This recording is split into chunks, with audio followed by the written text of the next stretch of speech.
Folks, Black Star Network is here. Hold no punches. I'm real revolutionary right now. Support this man, Black Media. He makes sure that our stories are told. Thank you for being the voice of Black America, Roland. Stay black. I love y'all. All momentum we have now, we have to keep this going. The video looks phenomenal. See, there's a difference between Black Star Network and Black-owned media and something like CNN. You can't be Black-owned media and be scared. It's time to be smart. Bring your eyeballs home. You dig?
Today is Friday, July 10th, 2026. Coming up from Roland Martin Unfiltered, streaming live on the Black Star Network. I am here in Houston, where a new app is launching that is going to make it easier for Black-owned businesses to be able to tap into local, state, and federal contracts all across the country.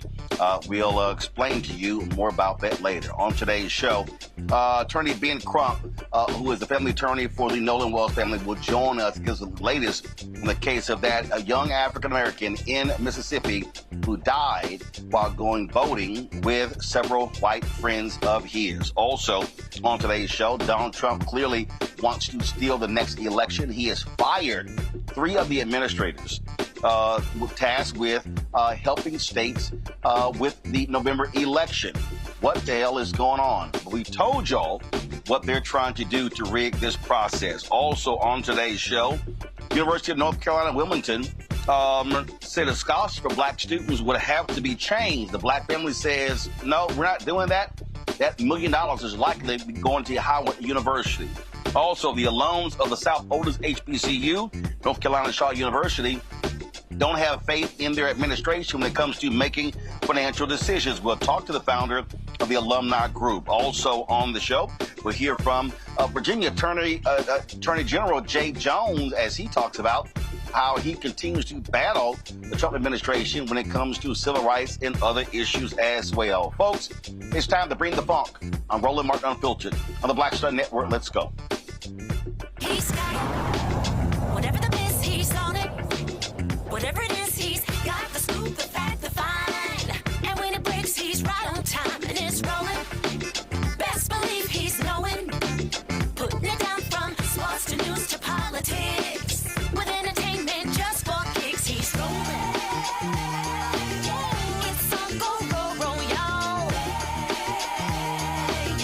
It's Roland Martin, yeah. Rolling with Roland now. He's funk, he's fresh, he's real, the best, you know he's Roland Martin now.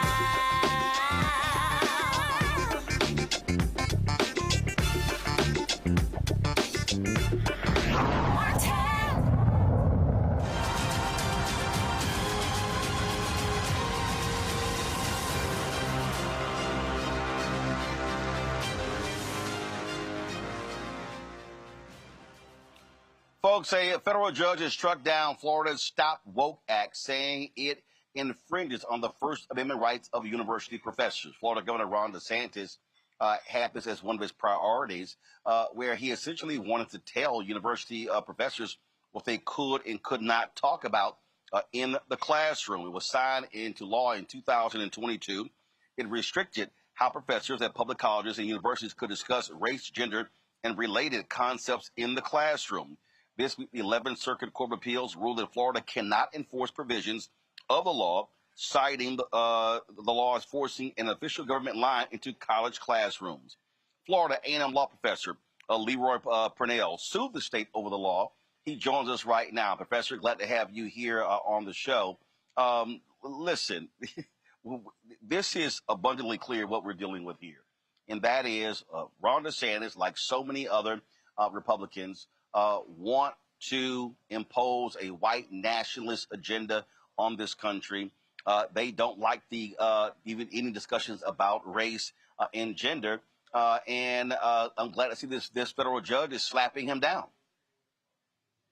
That's absolutely right. I think that we filed this case back in the date you indicated because this law tried to set up a sort of penalty system of suppressing Black thought, pretending that Black history doesn't exist, pretending that racism doesn't exist, and in a university, which is a laboratory of ideas, and particularly here at HBCU, when we have law students who are going out and challenging the status quo, it's important that we discuss ideas clearly without intimidation. And this was a bill that, as soon as it was enacted, indicated that there's no way that I would adhere to that. So I am the lead named plaintiff on that case. It was decided on First Amendment grounds as far as the 11th Circuit Court of Appeals was concerned, but there were other issues in that case as well. The thing here, I warned people. I warned folks in Trump's first time in the White House, and then, of course, this second time, and then I warned folks about these southern states with Republican governors, where people felt that HBCUs were going to be an oasis or a place of protection. And I said, folks, you got to remember, our largest HBCUs are public universities. So if you're talking about Florida A&M, Florida, North Carolina A&T, North Carolina, South Carolina State, South Carolina, Texas Southern University, Prairie View A&M, Texas, Southern and Grambling, Louisiana. And I said, we got to be vigilant and vote in these state elections, because otherwise they are going to try to make decisions that are going to even hinder our HBCUs. Now, granted, this law was not specific to HBCUs, but it's a perfect example of why we cannot be silent and sit elections out, because there are consequences when folks like DeSantis win. Well, the other thing to mention here is that the importance of this case is this is not just Florida we're talking about. The Florida legislation was modeled after a creation done by conservative think groups in D.C., and it was modeled after a framework established by Donald Trump. And so this decision is significant, not just for Florida, but it is the highest decision against the attempt to suppress the teaching of Black history in the nation right now. So we're very pleased at this juncture to have the support of the 11th Circuit. But I think I would hope people will be aware that they have to watch what's going on everywhere.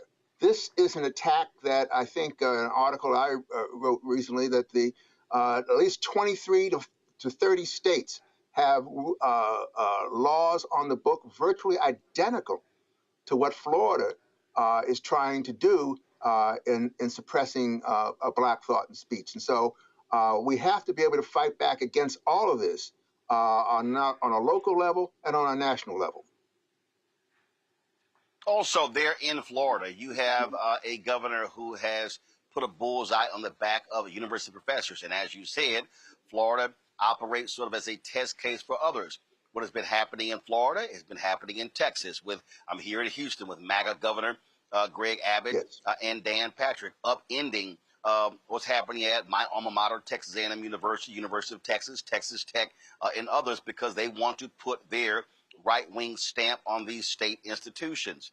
And other states as well. And so, again, we're constantly trying to warn people on this show that when you see an action in North Carolina, understands it's not just North Carolina. You see something happening in Georgia, it's not Georgia. This is a part of the MAGA Republican attack on Black America. It is their effort to target universities because they believe that these are liberal bastions, and that is what is really driving them crazy. Well, that's absolutely true. Understand that one of the things this law tried to do is not just to stifle and gag the discussion of our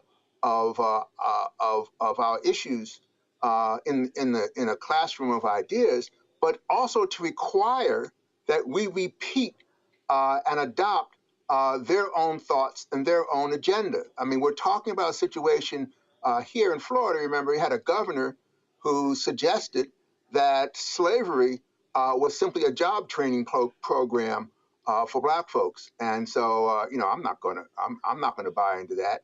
And the notion that somehow I'm obligated to repeat such natherings just because I'm employed at a state university was absurd, and the 11th Circuit agreed. One of the things that also, before I go to my panel with questions, one of the other things that jumps out, and let's just be clear, what DeSantis and these other Republicans want to do, they want to force folks like you and others to retire. We saw that in Louisiana, where there were some professors who actually retired. They've been attacking tenure. They have been going after, the underpinning. And so what I've been saying to people, listen, they are attacking these well-established institutions, just like they want to attack every facet of Black America: academic, civil rights, social, economics, you name it. You're absolutely right. We've seen losses all across the country. In this state, I know some friends of mine who have been at other universities said they couldn't take it anymore. They went to another state.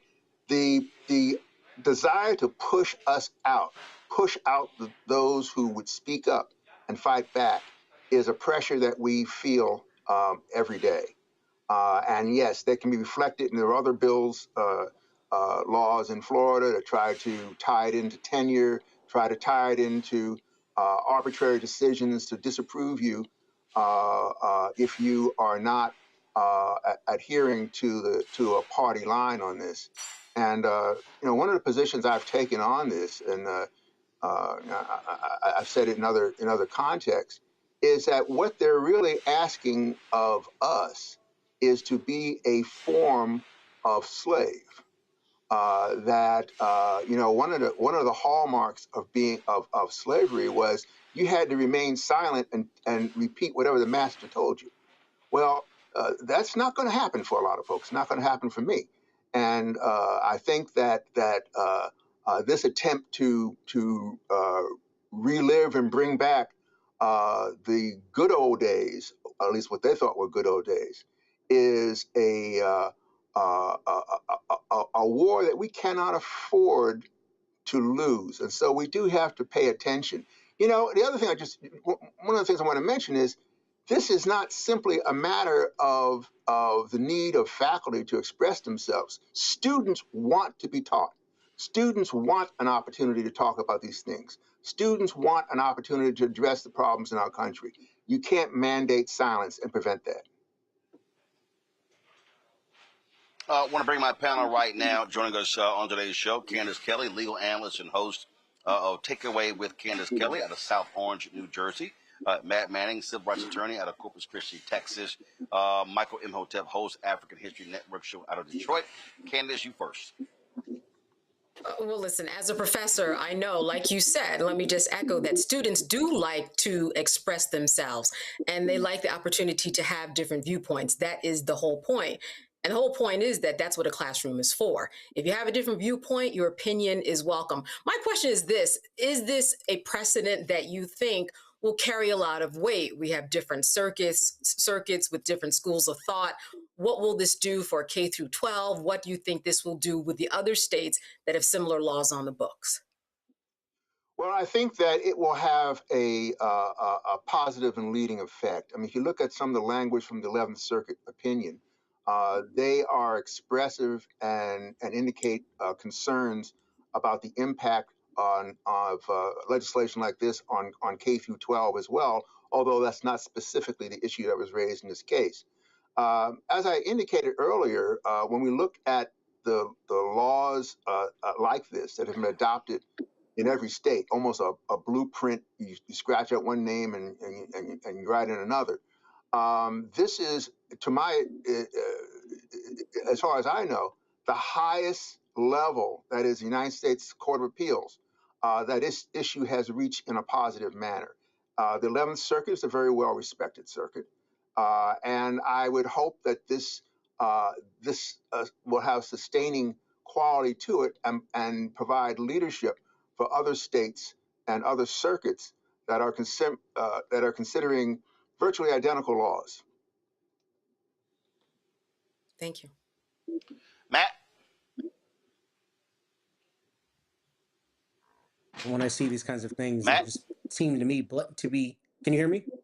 Seem to me to be blatant viewpoint discrimination. But my question is, what are the other grounds of the lawsuit? And did the 11th Circuit reach those merits of those, or did they pass on those because of the disposition on the First Amendment question?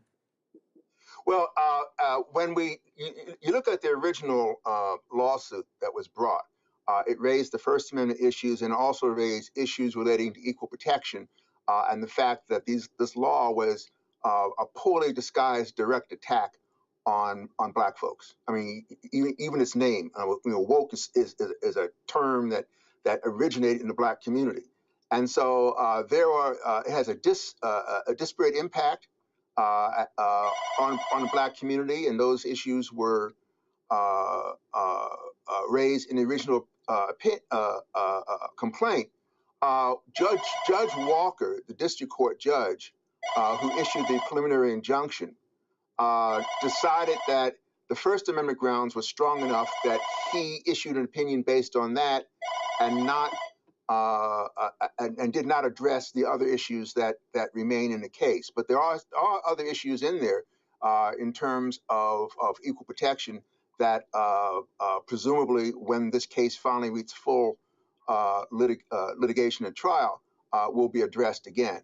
And there are issues that even go beyond what was originally filed in the lawsuit. For example, I think that there is an issue of whether or not this attempt to silence Black folks in a way that is similar to said slavery, whether that might not even in fact be a 13th Amendment violation as a badge of slavery. Michael. Professor Purnell, thanks for coming on and sharing this with us. I've been talking about these anti-critical race theory laws since they started. I think Florida was the first state that had them. I wanted to focus in on something that you said. You said Florida modeled their Stop Woke Act after framework from a think tank in Washington, D.C. that was modeled after policy from Trump. Was that in Trump in his first administration? Yes, well, Trump in his first administration adopted the reports from the Heritage Foundation and others that outlined attempts to model, to control and to suppress critical race theory, or what they would call critical race theory. And so they developed a blueprint that the first Trump administration signed off on. The Biden administration, through executive order, overturned that almost the first day that it came in. And now that same blueprint has been sent to the states around the nation, and they in turn have adopted versions of that foundation report. And so Florida did that. Texas is very close to the same thing. I mean, you can get minor differences in there, and other states as well. So yes, there is a blueprint out there. It is a consistent attack on critical race theory, Right. a consistent attack across the nation on just recognizing the role and significance of race in our history and in our current condition. So this is I would have to say that to give the devil its due on this, they got their act together as far as a consistent attack. And so that's why I've always argued that we have to do the same thing, get our act together and have a consistent response. Yeah, just very quickly, yeah, was that the first of all, September? absolutely right, and that's what. Just very quickly, was that the September 2020 memo that Trump issued that banned critical race theory being used in federal training for federal employees? Was that the policy from the Trump administration you're referring to? Because when Biden came in, he rescinded that memo. Right, that's correct. That's correct. Yes, that was certainly one of them. I mean, I don't have I wrote an article that sort of identified those. I don't have it in front of me right now. But okay. Yes, that was one of them. I think that what Trump did in that memo was converted over for state adoption to outlaw that in education, in employment, and in other areas as well. All right, thank you. All right, Professor Purnell, we certainly appreciate it. Congratulations on this. I'm sure they are going to appeal this. But as I have consistently said, we have to fight back at every single effort what these folks are doing because their aim is very simple, and that is to completely destroy what has taken place over the last 60 years for African Americans and others. And in fact, they want to go as far as back those Reconstruction Amendments. And so we must be on guard and be utilizing everything at our disposal. Our civil rights groups have got to be filing these lawsuits, and we've got to be doing our part at the ballot box. Agreed. Yes. All right. We appreciate it. Thanks a lot. Folks, let's go to a break. We come back. Let's talk about how Donald Trump is trying to steal the election in November. Also, why is J.D. Vance trying to call Democrats out for protecting fraudsters when Donald Trump lets off another Ponzi schemer? I'll explain. You're watching Roland Martin Unfiltered, broadcasting live right here on the Black Star Network.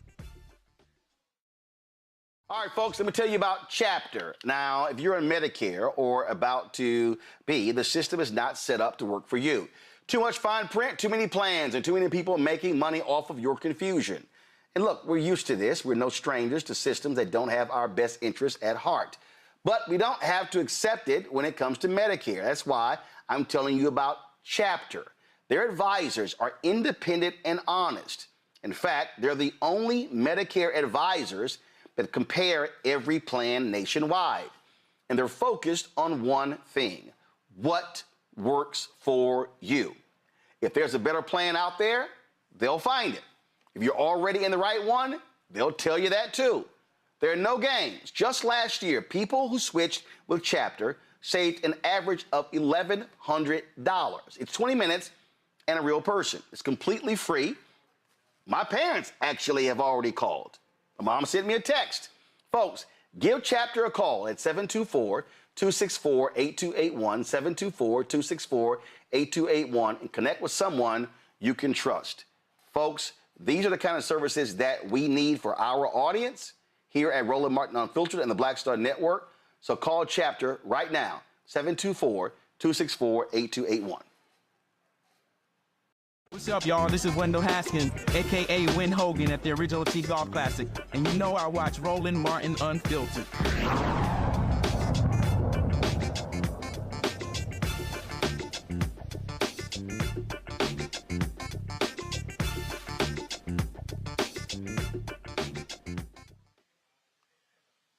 Folks, Donald Trump has fired the 3 remaining members of the Election Assistance Commission. That commission is responsible for helping state governments and local officials with funding and security recommendations for elections. Democratic members Benjamin Hovland and Thomas Hicks were immediately fired, while Republican Commissioner Christy McCormick was given the option to resign. Thursday's firings came after a June Supreme Court ruling that gave Donald Trump the authority to fire any bureaucrats that he chose to do so. It remains unclear whether Trump will replace the commission with new appointees. Actually, I don't think it's unclear at all. He's not going to do that. What we are seeing is an effort to completely rig this election. Donald Trump is scared to death that if Democrats win the House, he is going to get impeached, and he certainly has earned that. He also wants to control the Senate because that's what will determine Supreme Court nominees as well as other nominations to his administration. Let's go to my panel here. Matt, it is without a doubt that Supreme Court decision and other decisions has empowered this thug in chief to do what he wants to do, and to sit here and fire the folks who oversee the nation's elections. That tells you exactly who he is and what his focus is. You're exactly right. And it's completely indefensible. It is solely a political move. There's not any justification that you can come up with that is in any way compelling for doing this, especially as close as it is to the election. There's a couple things I'm interested in. First, I did not know that there was a resignation of actually a Republican commissioner before he fired all three of those people. So I'd be interested in knowing what the basis was behind that, number one. But number two, I'm especially interested in knowing what experts will say the trickle-down effect will be, because my understanding is the EAC, dispersed grants to state and local elections groups, and that's going to have a major effect on places that were requiring that money or needing that money and needing just the assistance and the best practices, I think, is what the EAC is very important for. So, not only is he getting rid of those people at the top, but it's going to have presumably a measurable effect on the local elections, and it's going to be another part of the way that Republicans and Trump are trying to steal elections all across the board at all levels. Candace, listen, we already seeing it. We saw this week where Trump gave disaster assistance to red states and denied assistance to blue states. I wouldn't be surprised that what they're going to do is, by firing these commissioners, they're going to bring the control of the disbursement of those dollars in-house. And I wouldn't be shocked if they give money to red states and screw blue states.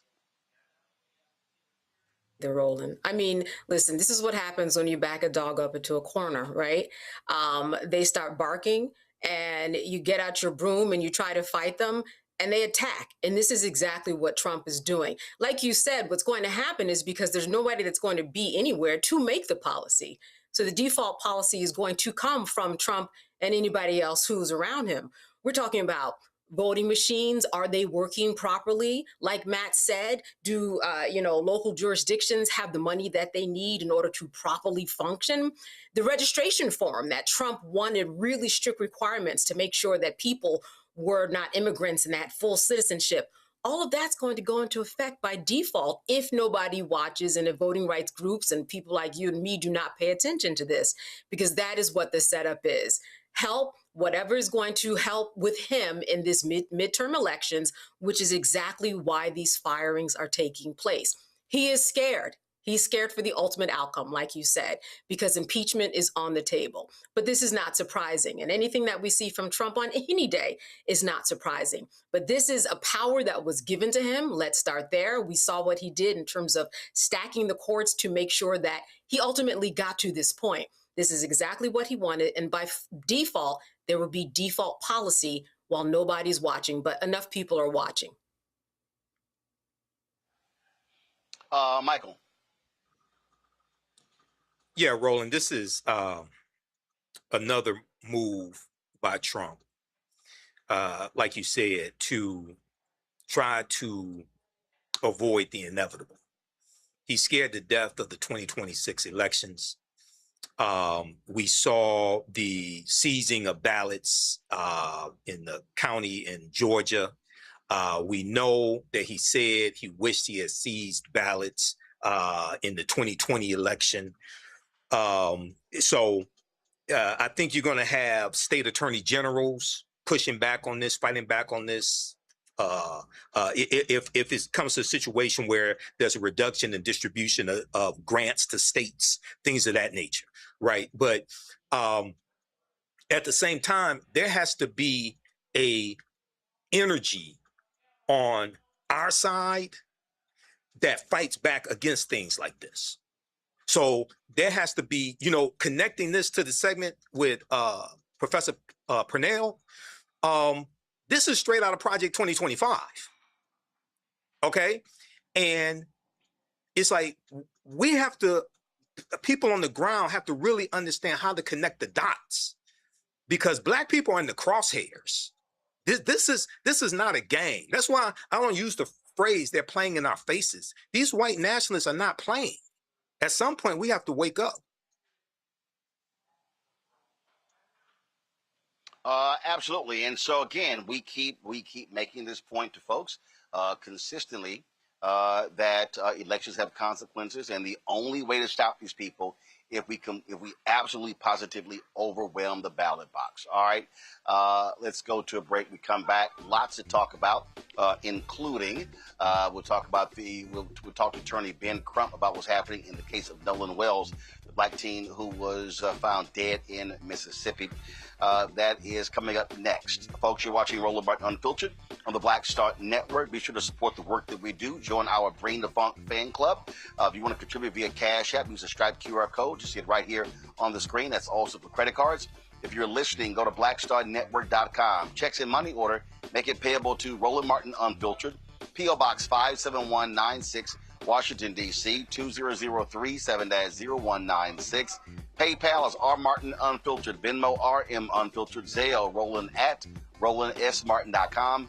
Roland at RolandMartinUnfiltered.com. Back in a moment.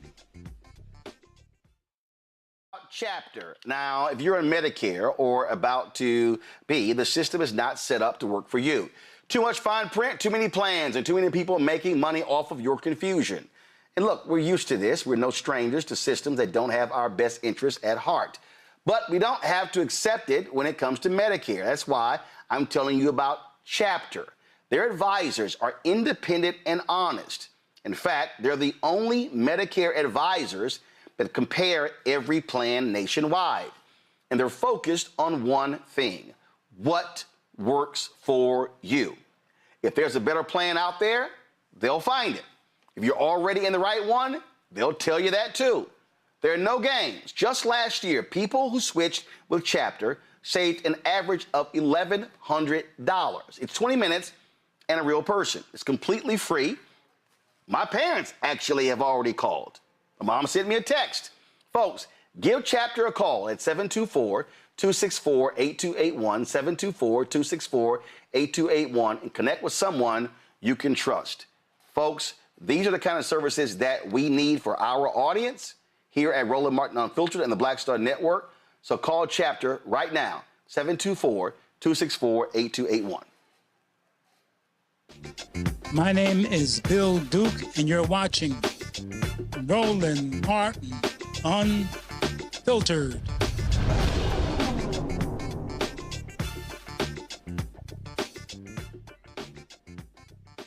Folks, we continue to seek answers into the mysterious death of Nolan Wells, the 18-year-old African-American who was found dead in Mississippi after he went out boating with a group of white friends on July 4th.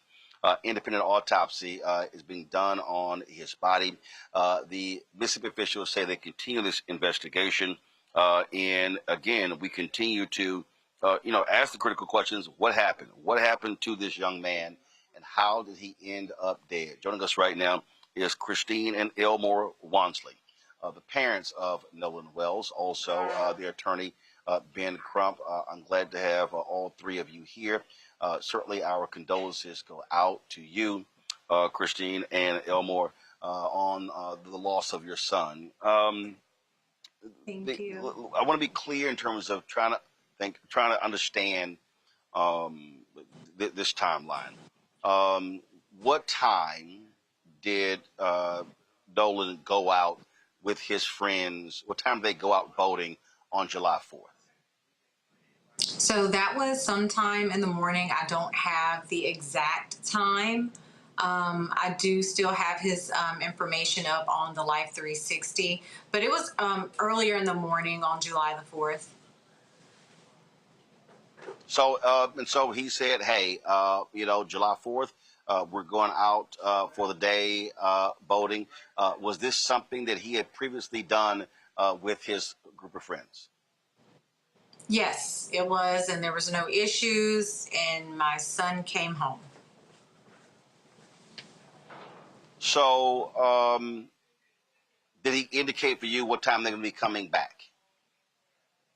No, like his dad has stated in multiple interviews, it was his last hurrah before reporting back to school. So we were just, going to let him have that time to really just decompress because, football can be a lot on you. Especially too, he was a student athlete, so he wasn't just, doing one thing. He was having to manage both. So the evening arrives. All of a sudden, it's getting darker. You have not heard back from your son. What then happened? What time did you and your husband begin to get concerned when you had not heard from or seen Nolan? So honestly, we got concerned when we got the phone call. There have been times when Nolan has come in later because he and his friends are, watching movies or, again, at some type of party. So, that wasn't necessarily uncommon. But when I saw his friend call me, my heart dropped because I knew something was wrong. His friends do not call me like that. What time was that? That was around. Called? That was, I think, 11:07 is when he called. And he said, he leaves that morning. Mm-hmm.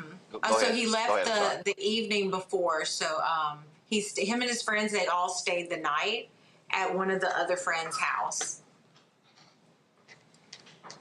Okay, so July 4th was that Saturday. So they stayed the night with some friends on Friday. So y'all last saw Nolan on Friday, and then he goes out with them on Saturday. Around 11:07 p.m. on Saturday, then you get this phone call. We've heard about them having his cell phone. When did they turn over his cell phone to you and your husband?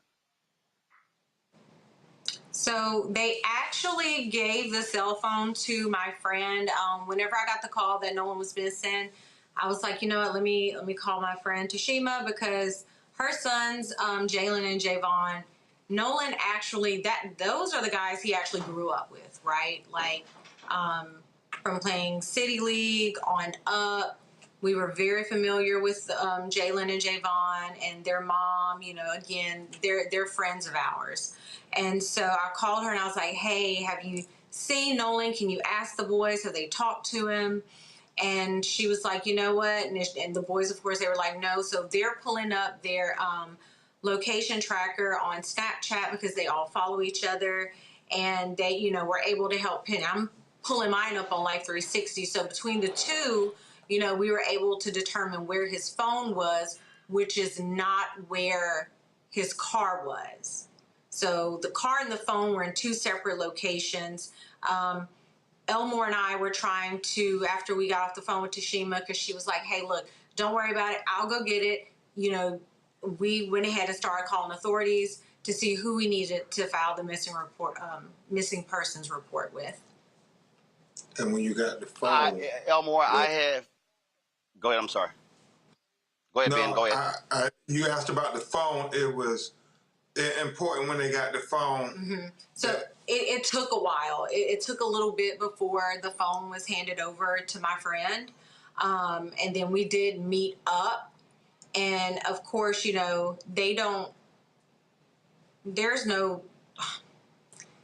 met up soon after. We filed the police report finally. And then she was on her way back towards Ocean Springs. So we met up at the second house to pick the car up, which is where he stayed overnight. And Roland, the only thing I was going to point out was... Yeah, go ahead, Ben. The only thing I was going to point out that is very important, we believe, some of the Snapchat messages seem to have been deleted and some text messages seem to have been deleted. And we believe that could prove very relevant. Elmore, I've raised 6 nieces. And first got nieces when they were as early as a year and a half and raised them all the way through. They were, even now, my twin nieces, and they're 22 years old. I don't know many kids today who they're never without these. And did that cause you suspicion that, and when you think about your son, was his phone always with him? Was he always on his phone? Was he always using his phone? Yes. You talked about, Christine, you talked about the life tracker. I would assume, just like my nieces, his hand was attached to the phone. Yes. All the time. His hand was attached to his phone all the time. His hand and his phone was always in my face messing with me. So he wouldn't go nowhere without that phone. He wouldn't give someone else his phone and go off a whole nother way. It just wasn't in his character. We didn't raise him like that. For him to not stay with the people that he came with, we taught him that, like, if you go with someone, you stay with them. You go with them, you leave with them. You don't go off. You don't spit from the group chasing a girl. There's girls back where you at. There's girls everywhere. So she's not the only one. You can find another girl. So I constantly drilled in his head to always stay with the group, always just be mindful of your surroundings. And you know, all of the kids, really. I constantly had those conversations with him until it's like he got, and I could tell he was getting tired of, Dad, you're nagging, but I could say, son, one day you're gonna thank me for me nagging you like this, because you're gonna say, Dad was right. And when that day comes, I want you to pick that same phone up and call me and tell me I'm right. So, I say it's just hard for us to believe that he would choose to stay on an island without any kind of forms of communication. And see, that's the thing that jumps out at me. Again, knowing how young folks are today, if he says, okay, I'm gonna go with somebody else, they don't leave this. They don't, like, hey, be sure, give me my bag, make sure I have my phone, and being, that's what immediately jumps out, that he's separated from his phone. It takes so long for his parents to be notified. And then when you said it appears as if some items have been deleted, obviously people don't realize text messages cannot be deleted permanently. Have you already communicated with the cell phone company to be able to pull those records? Yes, we are reaching out to experts to try to not only retrieve the deleted Snapchats, but the deleted messages, because we know on the video, Roland, that's been circulating all around the internet, we know there was some kind of argument where you heard Nolan saying, give me my freaking phone. What are you freaking doing? And then for him to not come back, but his 3 friends who were in the boat with him all come back with his phone, and he comes back a couple of days later on the shore dead. It doesn't add up, and it makes it hard for the sheriff to say, well, there's no foul play that we found. Well, that's foul play there. When you're talking about an argument over a phone, and then they take his phone and leave him on an island, it makes you scratch your head and say, this isn't adding up.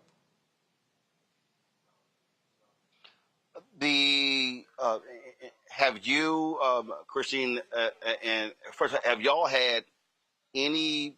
Did you have any conversations, any discussions with these? And was it 3 young men who went with your son, or was it more? I think I'm pretty sure there were probably more present. 3 of them have reached out. And I know, and I've been sitting here kind of trying to go through all the facts and everything, because again, we're still grieving. Like it hasn't even been that long since our son, 4 days since he's been found. But I think maybe two or 3 parents have reached out. And I'm just, I'm in a mindset right now where I'm trying to protect my family. I'm trying to protect my peace, make sure my husband's okay. And it's a lot because social media is just so nasty with what this pain that we're going through. Like, they think it's a joke, and it's horrible. And I pray that they never have to go through anything like this. That's it. Unfortunately, and Ben knows this, I've had to interview far too many of his clients. I always say this is a fraternity or sorority that no one wants to be a member of. Absolutely. What is so difficult here, again, is sort of like there's this fog, if you will, when you said that they've reached out. The only explanation given was that, and did it come from his friends that he just decided to stay? That was it? They didn't convey anything else? Yes, that was it. They said that that he wanted to stay and hang out with this girl named Katie. And also, and this was the initial conversation, me being alerted to him being missing. It was, oh, well, Katie's also missing, but we don't know who she is. Like, that was our first time kind of seeing her type of thing. So then when I'm going to social media, wow, I'm coming from a place with information that was given to me by people that were there. Ben, and you mentioned the video circulating. There appeared to be a lot of boats in that area, and they were shooting video. In terms of this investigation, are you troubled by the lack of urgency that you're hearing from this sheriff, who's just sort of being somewhat nonchalant about what took place with Nolan Wells 4 days ago, or 6 days ago, if you will? Yeah, Roland, we're very concerned because from the very beginning, his response was that, well, we don't think it was foul play. Well, how do you know? You haven't even investigated anything. And that video certainly makes you think that there's something that doesn't pass the smell test. And the fact that you have the young lady who said that Nolan said he was going to get back on the boat with the boys, and then the boys said, nah, Nolan told them that he was going to stay with the girl. Which one is it? Somebody must not be telling the truth. And again, we cannot overstate it enough. What 18-year-old teenager says, I'm going to stay behind on the island and don't ask for their cell phone? Well, especially when you look at the map that shows the distance this island from from where they came from. I do want to ask Christine, her husband, is here. So the photos that we've been showing, were those photos taken on that day, or was it a previous boating trip? We think on that day. That was taken on that day, specifically the one with all 3 of them. Whenever I had made the post asking for information. There was a young girl who reached out to me and she said, "Hey, Miss Christine, I know that in the report it's stating that he had black shorts on, but she was like, he actually had blue shorts. And those are two very different colors. Like, you can't get those two confused." And so what she did is she's like, "I'm going to send you these pictures to show you, so, I could use to show everybody, like, this is actually the color of the shorts he was wearing." Because she was concerned too So they had sent those photos to her, or had they posted No, those these photos are on pictures social that media she and took. No, she took the pictures. Okay, so she was. Yeah, she took those herself and she So sent she them was to out me. there. Yeah, she was out there. Got it. Obviously, it has been 4 days since your son's body was found. 7 days since you last saw him. Are you concerned with the pace of this investigation? I would also ask Ben. I mean, do you believe? I mean, initial reports saying that the young men have been questioned. No one obviously has been taken into custody. Any thoughts and concerns about that? The pace of this investigation. That here we are, it's 4 days later, and there still are so many unanswered basic questions. Yeah, I know the family is very concerned. That's why they wanted an independent autopsy done, Roland Martin. And so the body was flown from Mississippi to Washington, D.C., because they want to have a doctor do an exam of his body that had no connections, no influence from the law officials in the state of Mississippi, because it's inescapable that, Roland, had the roles been reversed and you had 3 young black men and a young white man on a boat, and the white man dies or is killed, you will see a completely different investigation, Roland Martin. I mean, especially, and you got his cell phone, and you back on the island, and you leave him on the island. I mean, it's so many things that says you all are not doing a zealous investigation on behalf of the family of Nolan Wells. We want the same kind of investigation that you would have did if the roles were reversed for a young white man for our son too. Absolutely. Elmore, it has to be. I listened to you as you talked about your son felt like you were badgering him when all those questions, and the reality is, fathers and mothers desperately want to protect their children, want to provide them with as much cover as possible, and so as you think about those many conversations, you absolutely believe that you gave your son so much information that you don't believe for a second that he would decide on a whim just to make some crazy decision and just go off with some other people he had no idea, didn't know who they were at all. I believe I gave my son, like I said, enough information to not do that. He had too much at stake. He had a plan for his life. He knew what he wanted to do. He knew what he had to do coming up that following Monday, which was get down to business so he can get on with his life and get his future started. So for someone to tell me that Nolan decided to stay on the island to chase a girl, I do not believe you. No one is going to get me to believe that, not one bit. No, I can't believe that, because he wasn't raised like that. I had him super focused on what he wanted to do.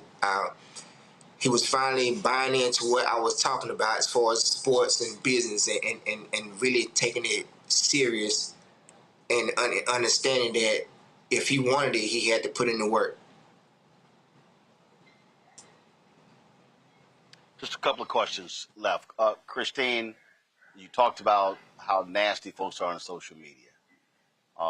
It has to be extremely painful and difficult for you and your husband to see people who you don't know, who don't know you, who don't know your son, question you allowing him to be around white teens, questioning how you raised your son.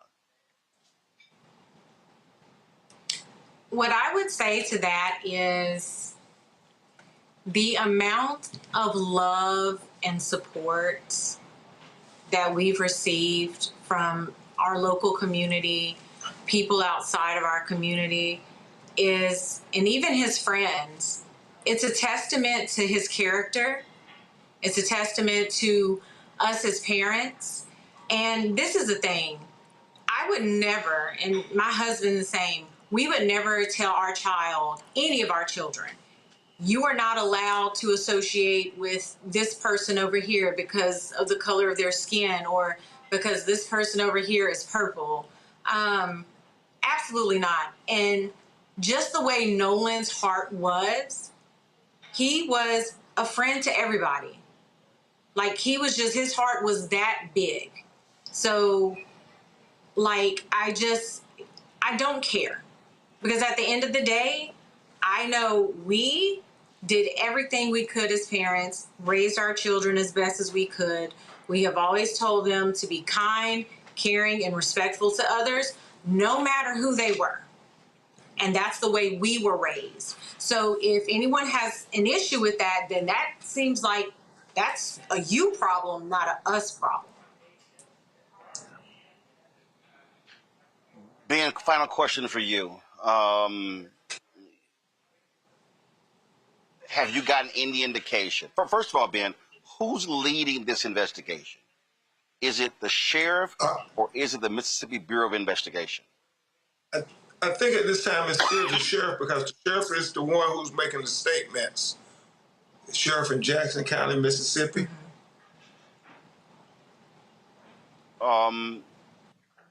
Do you want to see the MBI take this over? I want to see somebody lead the investigation who's going to do so zealously. We are in a ferocious search for the truth. I mean, with every day that goes by, that makes it a little more daunting, a little more challenging. So time is of the essence. I mean, we don't want not one more sleepless night to go by just because they don't have answers. We know they're never going to have peace because, you know, they baby, as they talked about, bought their family so much peace. And so there's a void in their hearts and in their families forever. But let's at least give them the transparency that they deserve. As Christine said, any parent, black, white, brown, or red, you would want answers. If somebody came to you and said, we went out with him, we left him, and now he's dead. No, we got to get answers, Roland Martin. We must get answers.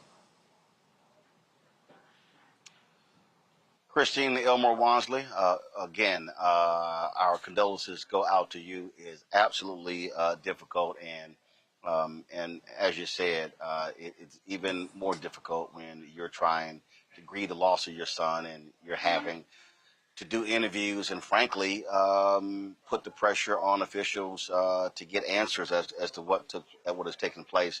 And so I appreciate both of you joining us. I appreciate Ben Crump, you being here as well. And certainly we've been covering this story from day one, as we always do. We're going to continue to cover this story because it needs to be told, and we need answers as to what took place to 18-year-old Nolan Wells. Thanks a bunch. Thank you so much. Thank you so much, Roland Martin. Thanks a lot. quickly go to my panel here. Candace, when we talk about evidence collection, what is bothersome here is that these boys come back, they call the mother at 11 p.m., they don't get the phone until the next day. Anybody who understands investigations, you are most concerned about the destruction of evidence. In this case here, we're dealing with water. And so now, again, you don't know. Did they change clothes?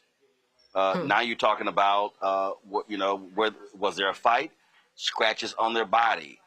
What kind of interviews took place from the authorities? There's so many people. There's so many things here at play that could determine not knowing what actually happened. Yeah. And you said the key word there, and that is the evidence, because the evidence begins right now. And if there are any lawsuits, that's what this part and this time is for, to collect the evidence and make sure that people are held accountable so that evidence plays out well in court, whether it's a wrongful death suit, a negligence suit, or any other criminal action that comes down the line, which there probably will be. Now, I'm not sure, and this is a question that I wanted to hear from them, and maybe you know this, if any of those young men that were with him did get legal representation. I've heard it. I'm not sure but to search for an attorney and not be as part of the search party is ridiculous. And that is evidence. And that is evidence that it goes against any story that they have. At this point, it seems to me, I think about it this way, Roland, when you want to punish a child that's 18 years old or 8 years old, the first thing that you do is you take away that phone. And we know that there was confirmation from Crump. There was, audible. You could hear audio that was confirmed that was Nolan, that he did say, give me back my freaking phone. Why were they punishing him by keeping that phone away from him? There's something that somebody is hiding. This is what we know. And it all has to do with that phone.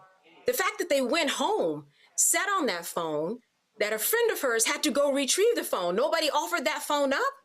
Are you kidding me? This is all the evidence building that is not going to play well for those kids in court, which is why one of the kids' mothers, that judge whose name escapes me, that's why she started her evidence and seeding of it now. That my child, he's been cooperating with everyone and everything is fine. And maybe I canceled my Facebook account, but don't take it personally. People out there are mean. Everybody is pulling together their evidence, and that's where we are. And it does not look good. And it is because of that phone. It is because of that. That phone is telling the story, and it's going to tell the story in court. Matt. Yeah, I want to stay on that same thought. So I have literally proven a murder case off of deleted text messages from a cell phone. The police may not have thought they had probable cause to search the phone, but phones get dumped. So what people don't know is even if you delete messages or delete data on your phone, there are various levels to the phone where things are saved. So like I said, I literally proved a murder case off of deleted text messages. There's a lot of evidence surely in that phone.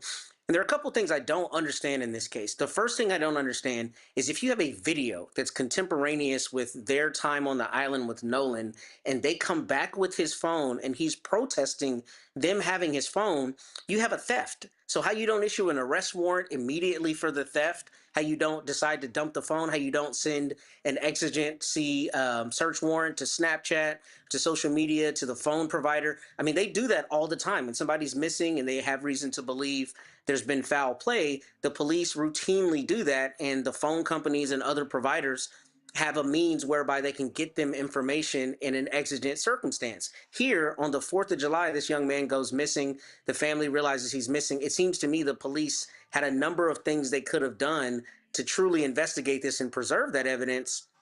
And, Ben Crump is one of the best in the country, so I suspect his team is going to do this. But the absolute first thing I would do is get a private forensic examiner on that phone. I would do a logical dump, a physical dump, find what is in that phone. And there may certainly be things that were deleted, right? And then even if those things are innocuous, right? Even if they're text messages that don't have anything to do about the conflict, Then you have a question of chain of custody. Okay, y'all had this phone for X number of hours before it was provided to his family, and there's something that was deleted that was sent after the time Nolan had the phone, or rather deleted after the time Nolan had the phone. It stands to reason you got tampering with evidence. So maybe, you know, this is something the Mississippi Bureau of Investigation will have to get into, but police officers do these things routinely, and I think what this might be is a situation where they want to take the path of least resistance and assume there's no foul play, despite the fact that they had incontrovertible evidence that this young man was not only in a conflict, but that they had expensive property of his, which they would normally call a theft. So how they didn't go down that road, I don't understand. Hopefully Ben and his team are able to develop some of that, and that evidence has been preserved despite presumably someone trying to delete it or otherwise obscure it. Well, Michael, what's so bothering for me is for a sheriff to say, we don't believe there was foul play. I'm sorry. An 18-year-old, extremely healthy young man goes on an island with friends, doesn't come back, they come back, he's missing, and I'm sorry, that's called doubt. That's called suspicion. And so you don't just come out and just make that kind of statement. That raises questions as to the thoroughness or the quality of the investigation that this sheriff is going to actually conduct. Yeah, Roland, I agree. I think it's premature to say there's no foul play suspected. You could just say we haven't been able to conclude that at this point in the investigation. The other, so or you just simply, or you simply say this, or you just simply say this is under investigation. This is under investigation. You don't give a definitive statement like we don't believe that was foul play. Right. So I agree, Roland. I watched the press conference today. I also saw the interview this morning on Good Morning America that Nolan's parents did along with Ben Crump. And I watched the interview on CBS this morning. And I have like 15 questions, but I'm only going to ask 2. So I heard you, Roland, say that someone called the parents at 11 p.m. Was that to say we have Nolan's phone, or what was that call regarding? Well, the mother answered that. She said that the call she got was that Nolan had not come back with him. Right. Okay. Now, so one of the questions I had is when the father went to go retrieve the phone, the boy or the man or the young man he retrieved the phone from said Nolan was like a brother to me. The father. No. The father didn't go retrieve the phone. The mother said a friend of hers was the one who went to go and retrieve the phone. Okay. I misunderstood it at the press conference today. Okay. Yeah. Well, again, I didn't see that. Here's the deal. I didn't see the news conference. I'm just simply saying what the mother just said, and I just interviewed her. So in terms of, so I don't know that. But so the bottom line is here. Okay. Clearly, they're not giving answers as to what actually is taking place. It has been 4 days since his body was found. 7 days, 7 days since they last saw him. 6 days since July 4th. And it's clear folks are clamming up. And so I would hope the sheriff is doing a real investigation. And the problem is, if he's not, for every day that you get away from this, the problem that you have is you have a lack of evidence. As we said, evidence could be destroyed, evidence washed away, all that sort of stuff. And that's really what is of great concern. I got to go to a quick break. We come back. We're going to talk with the alumni group of Shaw University, where they have some serious concerns about the leadership of that HBCU in North Carolina. You're watching Roland Martin Unfiltered on the Black Star Network. All right, folks, let me tell you about Chapter. Now, if you're on Medicare or about to be, the system is not set up to work for you. Too much fine print, too many plans, and too many people making money off of your confusion. And look, we're used to this. We're no strangers to systems that don't have our best interests at heart. But we don't have to accept it when it comes to Medicare. That's why I'm telling you about Chapter. Their advisors are independent and honest. In fact, they're the only Medicare advisors that compare every plan nationwide. And they're focused on one thing: what works for you. If there's a better plan out there, they'll find it. If you're already in the right one, they'll tell you that too. There are no games. Just last year, people who switched with Chapter saved an average of $1,100. It's 20 minutes and a real person. It's completely free. My parents actually have already called. My mom sent me a text. Folks, give Chapter a call at 724-264-8281, 724-264-8281, and connect with someone you can trust. Folks, these are the kind of services that we need for our audience here at Roland Martin Unfiltered and the Black Star Network.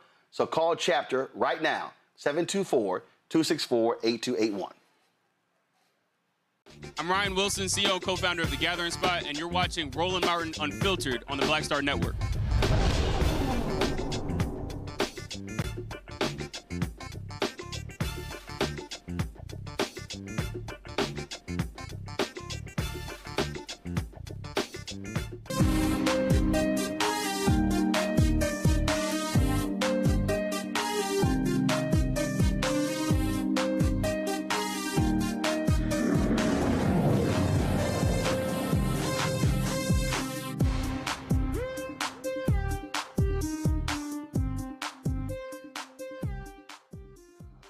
The alumni and administrators at Shaw University, North Carolina are at odds over how the university is being run, specifically when it comes to its operations.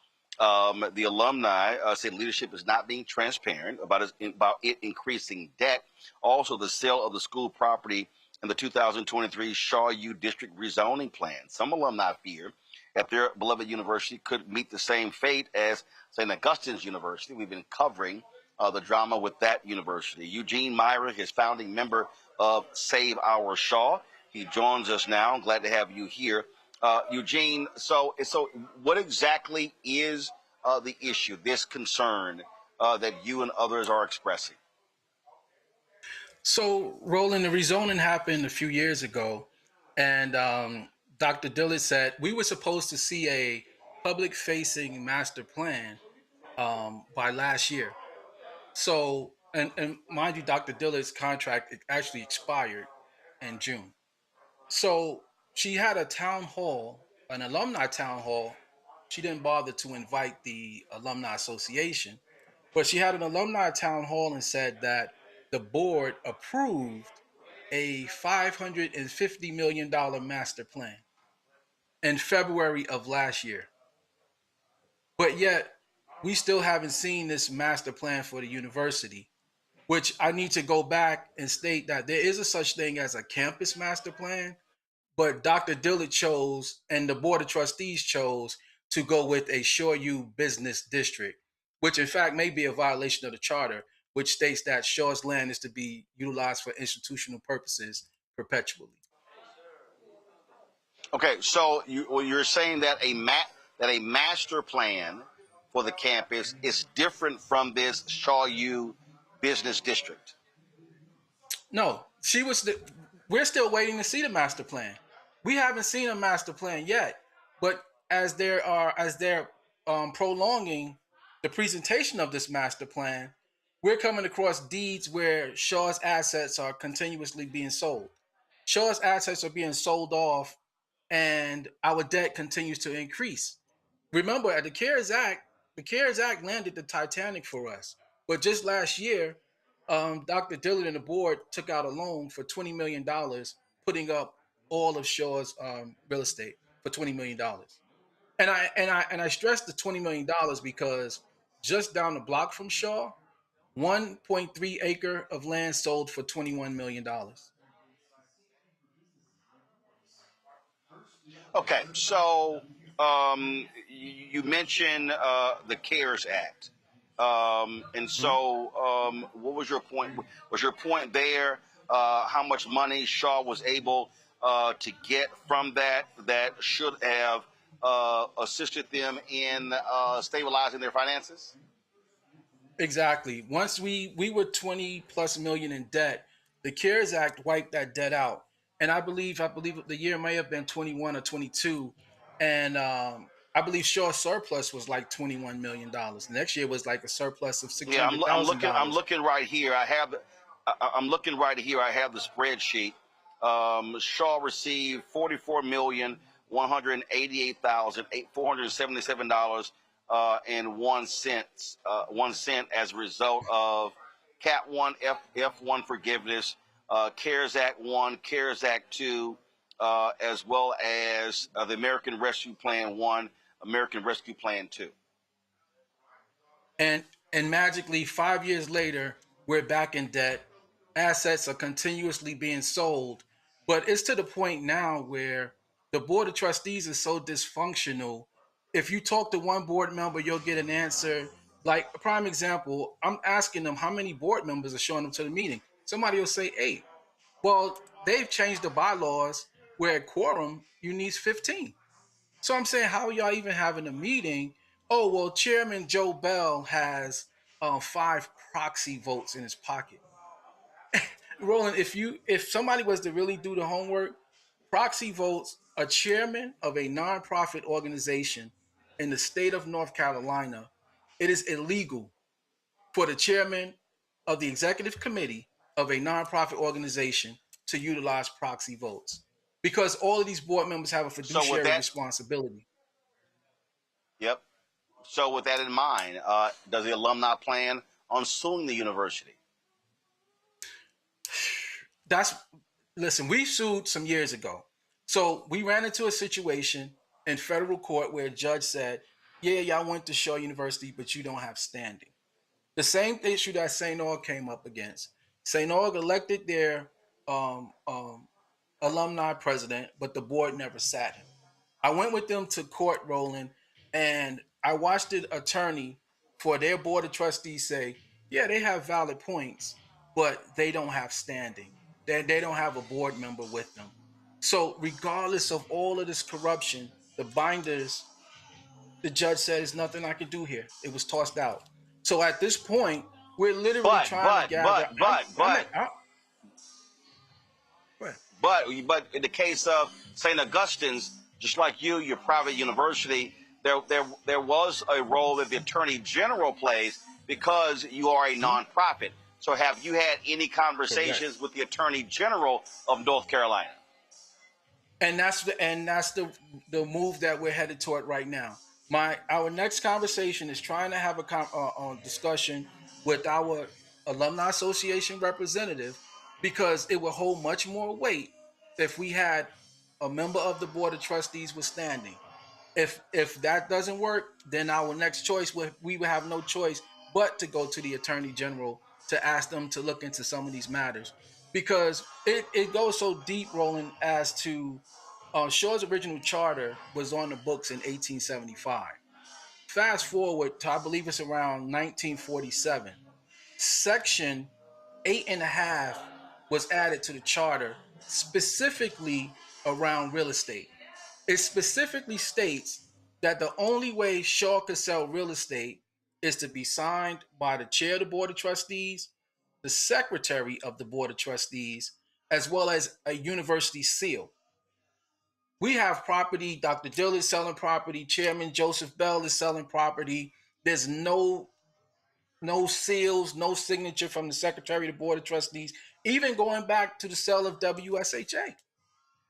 We didn't even know that they took out a $2 million loan from the company that they sold the radio station to because we don't get any answers from the university. But our next step, our first goal is Go ahead. Our first goal is hoping that our National Alumni Association president will step up because he would have standing. Those of us that filed that suit some years ago, all he would have to do is write our name out, stamp his name there, and he would have standing to go to court. Well, and that would be the best way for us to go as opposed to hoping that the Attorney General will step up to the plate. Shaw University sent us a statement when we reached out. They said increasing debt does not on its own tell the story regarding the university's property decisions. Responsible financial stewardship requires evaluating how resources are utilized, what investments they support, and how those decisions contribute to the university's long-term stability and missions. The university's debt has increased in the last few years, due in large part to delayed maintenance, including HVAC systems and enrollment decline. They also said that several non-core properties have been sold in recent years. The non-core properties sold were either through the donor's wishes and always through appropriate processes and at market value reflective of the real estate conditions and valuations at the time of the transaction. They say the university's approach to campus progress planning and land use has been thoughtful and informed by intentional engagement with alumni, faculty, staff, the surrounding community, and professional expertise.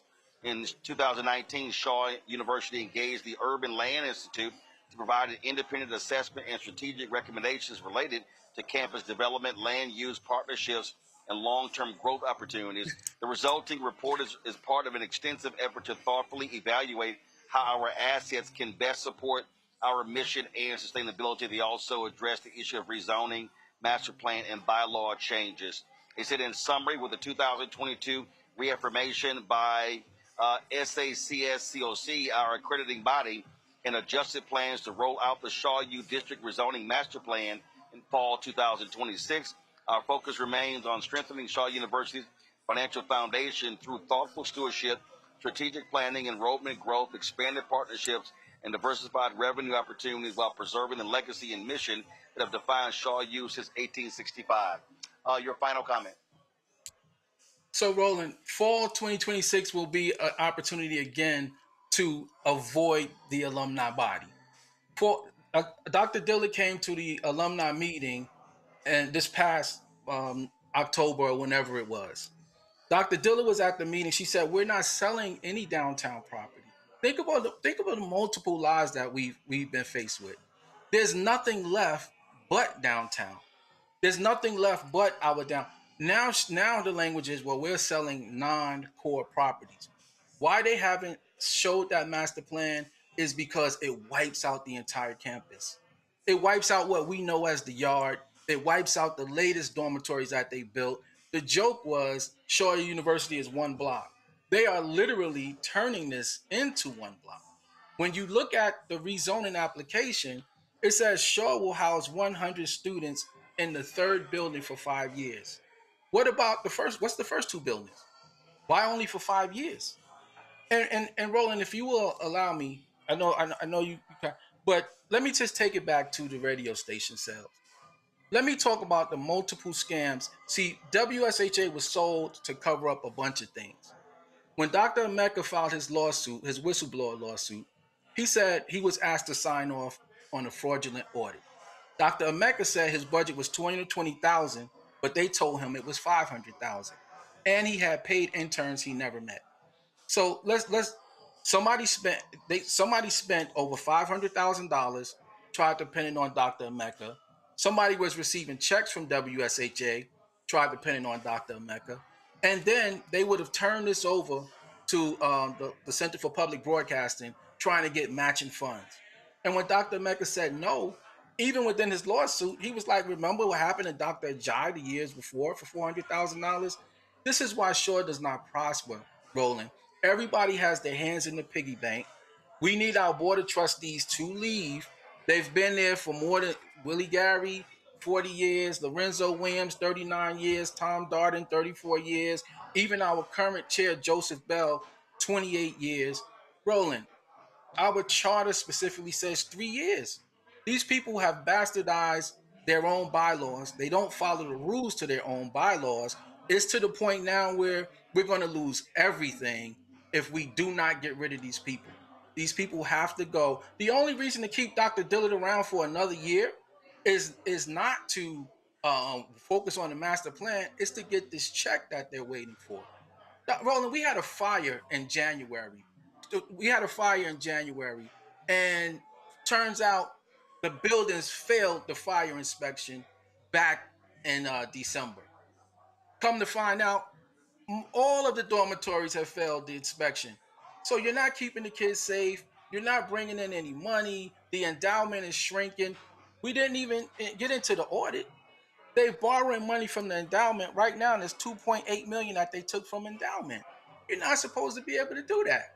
You have the class of 1971 focusing on finishing off their $1 million endowment with I believe they want to give like $250 million. They don't even know where the rest of their money is at. So at this point, Roland, we have to get the alumni together to either focus on getting our NAA president to file this suit, or we have to get the alumni together to pressure the attorney general to step up to the plate to investigate this scam, or else we're going to lose hundreds of millions of dollars in real estate. Hundreds of millions of dollars in real estate. All right, Eugene Mark, keep us abreast of what happens next. Thank you, Roland. I appreciate you. We appreciate it. Thanks a lot. Thank you. Folks, you can always count on Fox News showing their stupidity. They really hate smart people. They really like them dumb. Donald Trump likes them dumb. And if you want a good example of that, listen to this compilation of these idiots led by the chief idiot, Lawrence B. Jones. I will say this, the college educated are the problem as well. The college educated are the ones that are buying into this. They're coming off the college campuses. They're being taught this new worldview. It's not like when we went to college when they had open debate. It doesn't exist. Well, I'll back you up on that, because if you look at Piker, he's got a lot of degrees. Of course. He spent his whole life in academia, as does Mondami. Right. These are highly educated people who come out with an agenda, and they're trying to make a difference in their 30s. Who's voting for these socialists? Highly educated. Brian likes to say overeducated. We had a nice gentleman in the audience who said he blames the colleges. They're learning a lot of this in college. They're not being taught what a country looks like under communist rule or under socialism. And also the wealthy are voting for them. American dream is dead if you don't want to work. Colleges have been conditioning kids not to. They've been taught the country stole the land, ripped the world off. So these lifelong students who got everything free at college feel like America owes them something, that they shouldn't have to earn it. They're getting a majority of their votes right now from the most educated folks. Some would say maybe over-credentialed educated folks. Isn't that, it's a shame. Fox News, they're saying, oh, I'm sorry, too bad you actually have an education. Candace, they like them dumb. The right wing likes them dumb. That's why Donald Trump's biggest group is non-college white people. And, you know, there's another big point that I just have to bring up, and that is this. People who go to college and get out and have to pay those loans because the education system is so broken, and you have to, you know, end up paying $200,000 on a bill that started out as $40 after 15 years. They're trying to figure it out how to even get a job to pay that loan. It's all broken. So, you know, they're talking about one issue as if college educated people don't want to work. I mean, some of them don't. Let's be real. You know, just young people who get out of school. I know that. I've tried to give away jobs. But the other big portion of it is that they can't afford not to work. And they're trying to figure out how to pay off these student loans that are like an albatross around their neck. So there are a lot of issues that have nothing to do with the learning or knowing more about socialism or communism. This all ties into the subject that we were talking about earlier, and the No Woke Act, and making sure that professors are, you know, have their First Amendment rights limited. It's all connected. And the truth is, when you get into the schools, whether it's K through 12 or whether it's on a university level, you can change minds. And that is the problem for them right now. They're scared that people are so educated. And when you're educated, you actually do know better. And that's what they're up against. They also know educated people can see through Fox News' BS. We saw the last election, and it was shown in the data, Matt, that the more educated a person presented with the facts, they can call out Fox News BS, as opposed to them feeding people who are not educated, who go, well, you know, Sean Hannity said it, so it must be right. Yeah, full stop. See also, Ted Cruz went to Princeton and Harvard. Josh Hawley went to Stanford and Yale. So these educated people that are their manipulative overlords are leveraging this Oh my both God, ways. What they're doing. Matt, you left out John Kennedy in Louisiana. Well, all of a sudden, he's talking with the drop. He doesn't even talk like that. Also Harvard educated, and so his whole accent is a shtick. It's fake. Yeah. So I think I've said this on this show, but this is why I find particularly Josh Hawley and Ted Cruz to be among the most insidious politicians there are, because they're very highly educated. I think one or both of them were valedictorians. They're not idiots by any stretch, but they know that there's a very large contingent of people out there who feel this country was stolen from them, particularly, poorly educated, middle class, white people, right? So they stoke that fire despite being in the upper echelon of society and laughing at the plebes nonetheless, right? So this is intellectually dishonest. It's problematic, especially because if you listen really deeply to what Lawrence Jones said, he said, oh, we go to college and it's supposed to be about open debate. The same people who are trying to vilify open debate with the Stop Woke Act, right? You can't have it both ways. And what it comes down to is exactly what you said. They don't like educated people because educated people think critically. But what I think is especially dishonest is very educated people are at the top of their J.D. Vance, did he go to Yale Law School? Right? They know that what they're doing is they're pissing off people who feel this country has been stolen from them, and they are vilifying education to say, see, that's another thing that these blacks and these women and these whomever else took from you, right? They went and got this fancy degree, and now they're living the life you're supposed to be living. That's what we're hearing without them saying it, and that's why I think it's intellectually dishonest and particularly insidious. Michael? Yeah, Roland. So we know Lawrence B. Jones is the court jester of Fox and Friends, but I want to point out something. That was Brian Kilmeade that was there in that segment, that first clip that you showed with Lawrence B. Jones. Back on October 18th, 2024, Donald Trump, during the campaign, was on Fox and Friends, and Brian Kilmeade asked him, what if one of these liberal states, like California, for instance, says we're going to teach this new history where the country was built on was built on stolen land built by slaves? What would you do? Donald Trump said we would stop sending that state money for education. He's talking about the Department of Education. He said we would stop sending them money. Okay, when you have dictators, they attack institutions of higher learning because the resistance is going to come from those that have the most education because they really can see what you're doing, okay? People who have taken a political science class can see through Donald Trump's nonsense. They can see through Fox News. But when Donald Trump said, I love the uneducated, he wasn't lying. He usually lies, but he was not lying when he said that because he can deceive them. And the proof that he could deceive them is what happened January 6, 2021. I'm so glad Matt brought up J.D. Vance. So, J.D. Vance was talking about fraud, and he said this. We've got a party that is fighting for fraud and a party that is fighting against fraud. We've got Run that back one more time. We've got a party that is fighting for fraud and a party that is fighting against fraud. Run that back one more time. We've got a party that is fighting for fraud and a party that is fighting against fraud. Interesting. So, I am reading, Matt. This is a tweet from Benjamin Penn. He's with Bloomberg. He's senior reporter, Department of Justice, Bloomberg Law. Scoop. This is 4 hours ago on Twitter. Trump DOJ to drop charges for alleged $722 million crypto Ponzi schemer just before trial.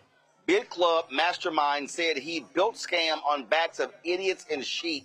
he hired Trump-connected lawyers to lobby DOJ headquarters for relief, overruling New Jersey prosecutors.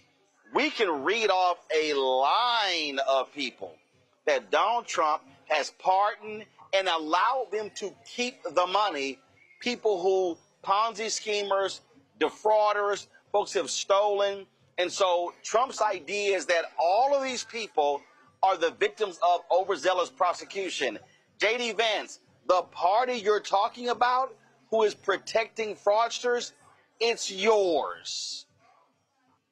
100% right. 100% right, which is exactly why the last time I was on this very show, we talked about Mike Johnson talking about them being afraid of the investigations. Remember that conversation? And that's exactly what is coming, because there's been, this is administration and those connected to them have been replete with fraud. And that's what's so dishonest about this. Is exactly why you want uneducated people, because people who are paying any attention at all are going to say, you're talking out of both sides of your head. You're saying it's about fraud, but every week there's a new corruption, issue, or every new metric we hear is that the Trump family has made something like $2.2 billion his net worth has gone up since he's been back in office, and a lot of it is connected to crypto. It's just out and out corruption, and it's out and out fraud. But if you move the goalpost, and if you control the messaging, and if you make the messaging, stronger from the Republican side than what the Democrats have come up with, then you get that contingent of people that you need in your base to give you a one-off and let you get away with anything. And that's what we're seeing. We're seeing a massive grift on the greatest scale ever right before our eyes, because instead of calling it fraud, you just say the other guy's doing fraud while you continue to commit it.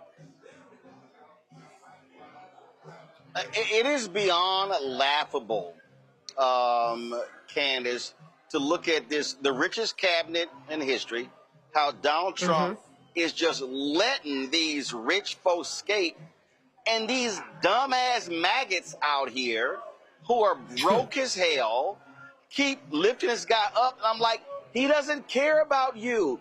He cares about rich people. But these people are so clueless and so uneducated. They are in a cult where they think he is absolutely their God. And that's exactly what I was going to say. I was going to use the word cult. Go through and look up what cult, what it means to be in a cult, all the boxes that you have to check. This is someone who they look up to as a god. They don't know what he's about. They don't know what they're doing. They're not educated enough to understand what they've gotten into. And then another part of me is like, do we really dignify this? Isn't this the White House that had the WWF in front of the lawn of the White House? Is that who we're talking about here? The other thing is that, when we think about how Trump and the executive branch of the government functions, you say something enough, it gets into people's heads and they ultimately believe it. This is just another same old play from their playbook that they're going to keep on target up until next week and say it enough, and people ultimately believe it. And that is also what happens in a cult. You plant that seed, you say it enough, and somebody ultimately says, you know what? That's true, because I've got all these other co-signers around me that are saying that's true. And I'm caught up in my own world and don't even understand or have the level of intelligence to understand that there's a whole world out there that sees that I'm crazy. They don't see that. They don't see that at all. No, they don't. And Michael, they just believe whatever it is. This dude, it is so blatant that literally they're like, hey, you want a part? It's going to cost you $2 million. The biggest business today for lawyers is, if you're a Trump-connected lawyer, these folks are blowing them up, just buying their way out of jail. And Trump was like, hey, yeah, don't worry about it. Y'all just keep the millions upon millions y'all stole from other people. It's all good. You can go ahead and go home. You can go back to your yachts, and you can go back to your mansions. Yeah, Roland, the Republican Party used to be the party of law and order. They said they can't claim that anymore. They can't claim family values either. They can't claim fiscal responsibility either, because Donald Trump has shredded all of that. There's an authoritarian tactic, hitting on Candace's point, where you repeat a lie over and over and over again, and fools will believe it. And this is something that Trump does. This is why he targets the uneducated. And it's when you go through and study how this works, it's usually the highly educated, like the people you mentioned, John Kennedy out of Louisiana, J.D. Vance, Yale law degree, punk-ass Ted Cruz, is usually the elite that have these elite degrees that manipulate those that don't have them, okay? So these are things that we warn people about, but this doesn't surprise me. Donald Trump is corrupt and rotten to the core, and you know we're going to see more of this. Hopefully, there's a reckoning. If Democrats take control of the White House in 2028, take control of the Department of Justice, hopefully there's a reckoning on a lot of these acts that have taken place. But I wouldn't be surprised if Trump gives himself a pardon on the way out the door. Well, I just saw this story right here where the this guy was pled guilty. He owned Epoch Times. It says a former Epoch Times executive pleaded guilty to a $67 million fraud scheme that helped fund the right-wing newspaper. This is from Courthouse News. Trust me, in a couple of weeks, don't be shocked, he gets a pardon from Donald Trump. All right, folks, got to go to a break. We'll be back. Roland Martin Unfiltered right here on the Black Star Network.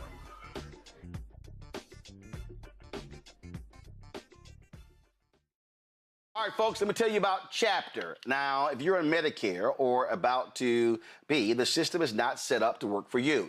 Too much fine print, too many plans, and too many people making money off of your confusion. And look, we're used to this. We're no strangers to systems that don't have our best interests at heart. But we don't have to accept it when it comes to Medicare. That's why I'm telling you about Chapter. Their advisors are independent and honest. In fact, they're the only Medicare advisors that compare every plan nationwide. And they're focused on one thing: what works for you. If there's a better plan out there, they'll find it. If you're already in the right one, they'll tell you that too. There are no games. Just last year, people who switched with Chapter saved an average of $1,100. It's 20 minutes and a real person. It's completely free.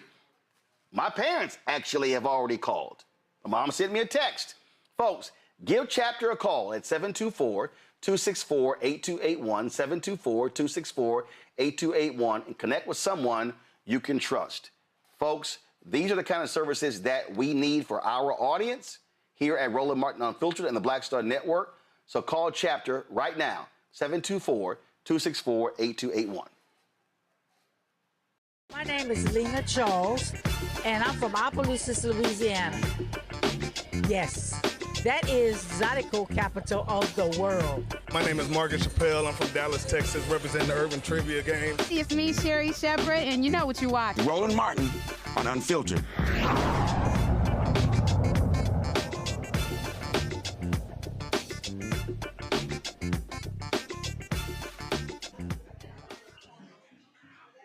A black cop in Georgia is facing charges of involuntary manslaughter and reckless conduct after accidentally discharging his gun that killed a black teenager. The incident took place Tuesday evening in the backyard of a home in Avondale Estates in Georgia. According to the Georgia Bureau of Investigation, 19-year-old Jayton Eccles was questioned earlier that day about his involvement in an armed robbery of a mail carrier, but he was later allowed to leave. Officers later learned that Eccles had an active arrest warrant and began searching for him, during which he hid in nearby woods. When the DeKalb County police officer Derek Harris located Eccles, he gave the teen verbal commands while holding him at gunpoint. Eccles complied. While Eccles was lying face down, Harris attempted to take him into custody, using one hand to hold his firearm at the teen's back and the other hand to handle the handcuffs. During the process, Harris accidentally discharged his firearm. Eccles was transported to the hospital, where later died from his injuries. Folks, the U.S. Navy is ending permanent shaving waivers for sailors with chronic skin condition caused by shaving. Under an updated policy, sailors diagnosed with razor bumps can receive medical treatment and temporary shaving waivers for up to a year. If they are still unable to shave after that, they could be discharged from the Navy. The Navy says the policy is about military readiness and ensuring protective equipment fits properly.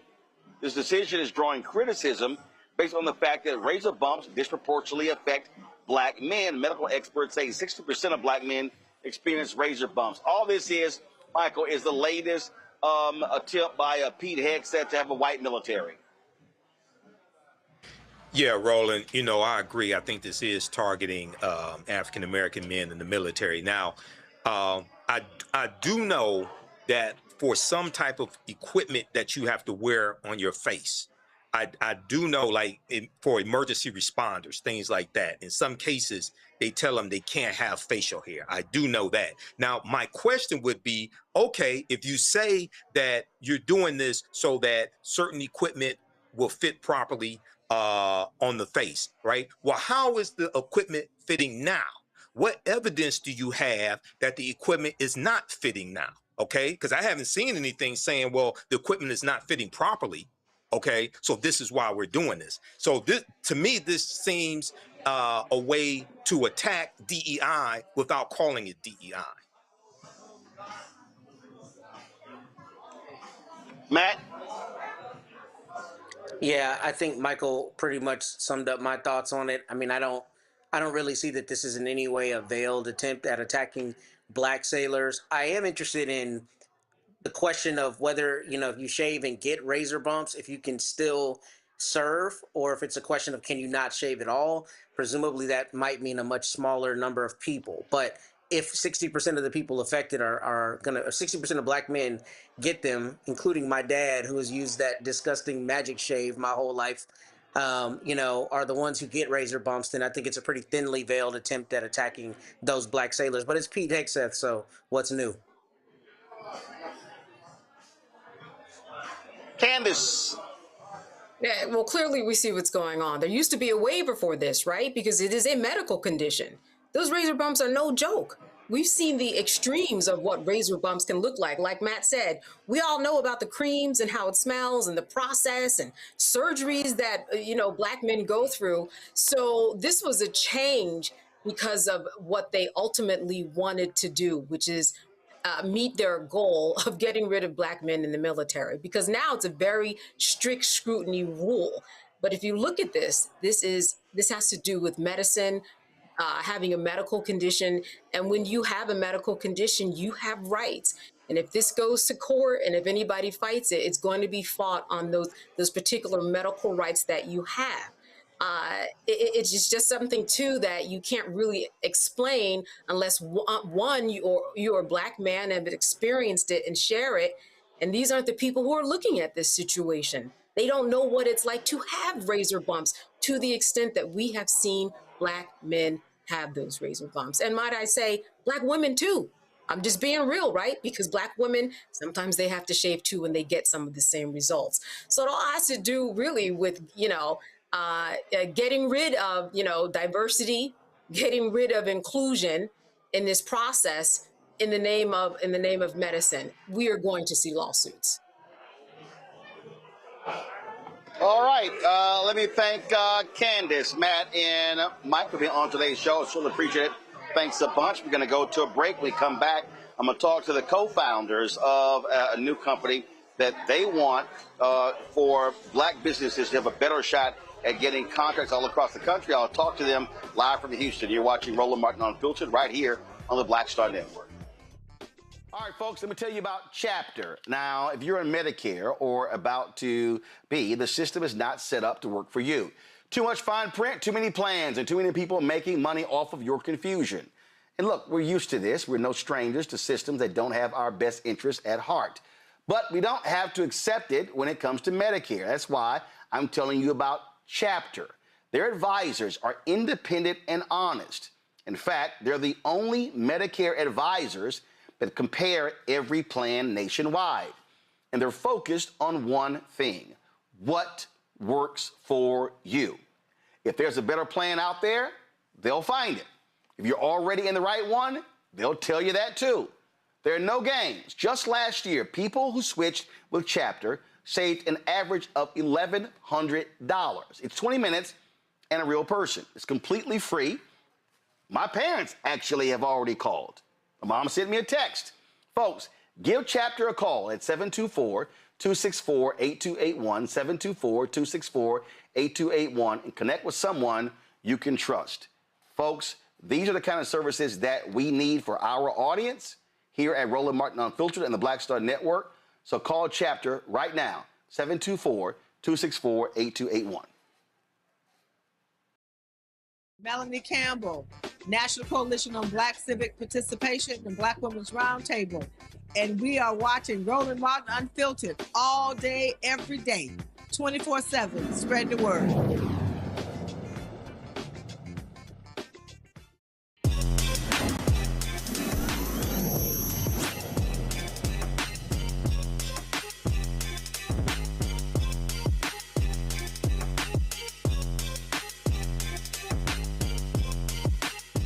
Back and forth. All right, folks, I'm here in Houston, and there's a launch of a tech platform that the goal is to help more African Americans be able to get government contracts. We talk about this a whole lot on the show. Billions of dollars spent every single year on city, school district, county, state, federal contracts. Last year, President Joe Biden, some $10 billion in federal contracts went to African Americans.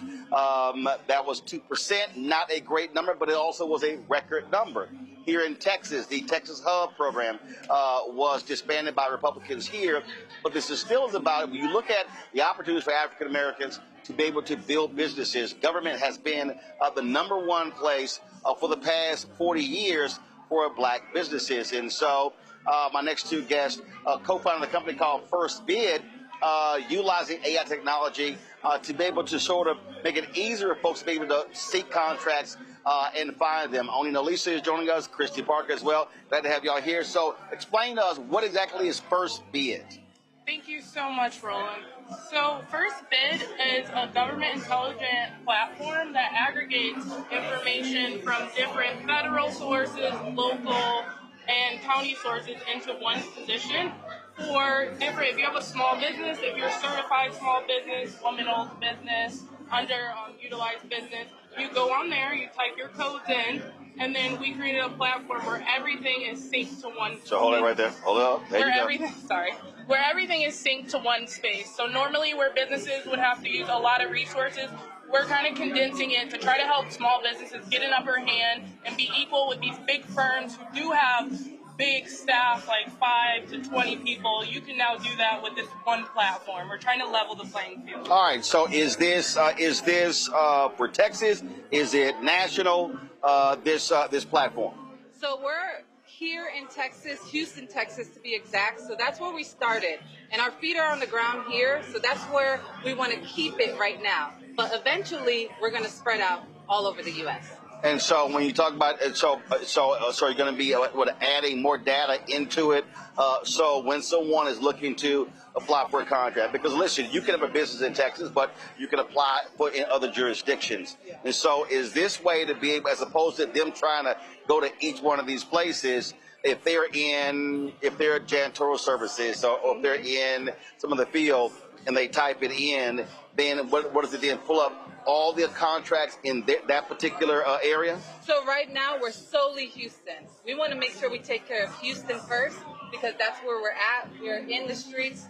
We're on the ground, so we know what's going on here. And then as we grow, we're going to move on to other states. So when you say it's here, is it here? Is it city, school district, and county? And state? Yeah, so right now we have federal, city, school districts, TxDOT, the jail system, actually all of the universities. So even, let's say you wanted to bid at something on A&M, you can do that. All of those sources throughout Texas, it is coming into for as far as universities.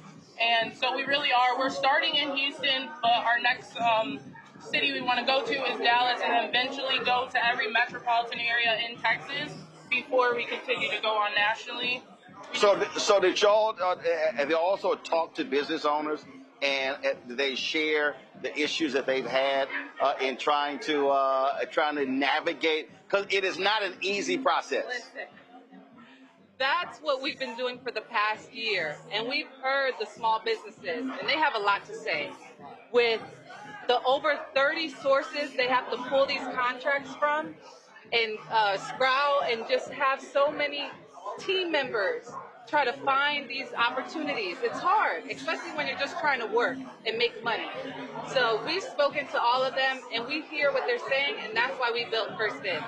All right, so now, is it a free app? Is it a cost per month, per year? How does that work for businesses? Now we do have a free starter profile, and that will give you like all of the federal. That'll give you 50 federal opportunities a day, and then we have for $99 a month we have our basic plan, and then for $299 we have our pro plan, which is the one we really suggest businesses looking to grow to do that. On there you'll get 15 proposal generators a month. So not only are we giving you the resources to find it, we're also giving you the resources to generate the proposal, because that takes a lot of time and effort and resources, and we're really excited about that, because usually small businesses are putting out maybe 10 bids a year, which is not a lot. But with this, if you're getting 15 a month, imagine how much you can do. Last question. Does your app also assist with minority certification? Because that's also an arduous process for a lot of minority-owned businesses. Even though I hate it. Like, I've had people hit me up. They're like, "Okay, y'all minority certified." I'm like, "Yo, I'm black." I said, "I don't need to certify what the hell I am." Yes, I understand that. What we do, so we do have a certification tracker. So all your certifications, we'll let you know when it's due, if it's up for expiring, and things like that. So we also, on our platform, suggest what you should have. After pulling your data from your capability statement, your website, we'll go ahead and look and see what you should be having as a certification if you don't already have it. So that's where we're at right now with the site. All right, so folks want to access it. Where do they go? Firstbidpro.com. So it's right now it's web-based, or will you have an app? It's web-based. Okay, all right. Well, appreciate it. Thank you so much, Roland. All right, thanks a bunch. Folks, I'm going to go to a break. I'll be right back. Roland Martin Unfiltered right here on the Black Star Network. All right, folks, let me tell you about Chapter. Now, if you're on Medicare or about to be, the system is not set up to work for you. Too much fine print, too many plans, and too many people making money off of your confusion. And look, we're used to this. We're no strangers to systems that don't have our best interests at heart. But we don't have to accept it when it comes to Medicare. That's why I'm telling you about Chapter. Their advisors are independent and honest. In fact, they're the only Medicare advisors that compare every plan nationwide. And they're focused on one thing: what works for you. If there's a better plan out there, they'll find it. If you're already in the right one, they'll tell you that too. There are no games. Just last year, people who switched with Chapter saved an average of $1,100. It's 20 minutes and a real person. It's completely free. My parents actually have already called. My mom sent me a text. Folks, give Chapter a call at 724-264-8281, 724-264-8281, and connect with someone you can trust. Folks, these are the kind of services that we need for our audience here at Roland Martin Unfiltered and the Black Star Network. So call Chapter right now, 724-264-8281. What's up, y'all? This is Wendell Haskins, a.k.a. Win Hogan at the original T-Golf Classic. And you know I watch Roland Martin Unfiltered.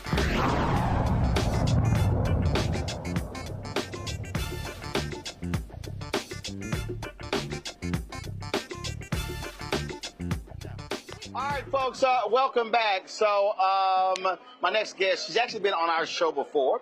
Sakara Ross, she owns a construction company here in Houston. And so glad to see you here. And so one thing I was just talking to the two sisters who were starting First Bid.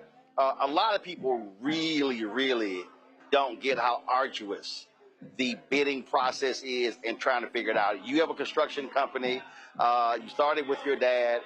Just explain to people how it ain't the easiest thing in the world when you're when you're a small business and you're trying to bid on city and county and university and all these contracts out here.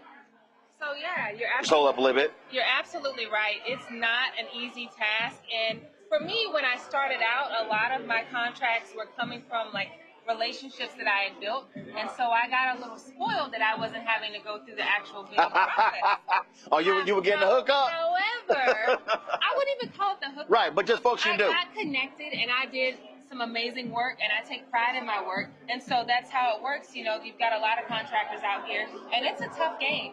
And everybody they don't operate with integrity, and you have to take into consideration just getting projects done on time. And there's a lot that goes into it. So when a client finds someone who does a great job and takes pride in the work they do, they're going to come back. And so it just happened that, you know, I was able to get referred and consistently got referred. And then, but the tables turn.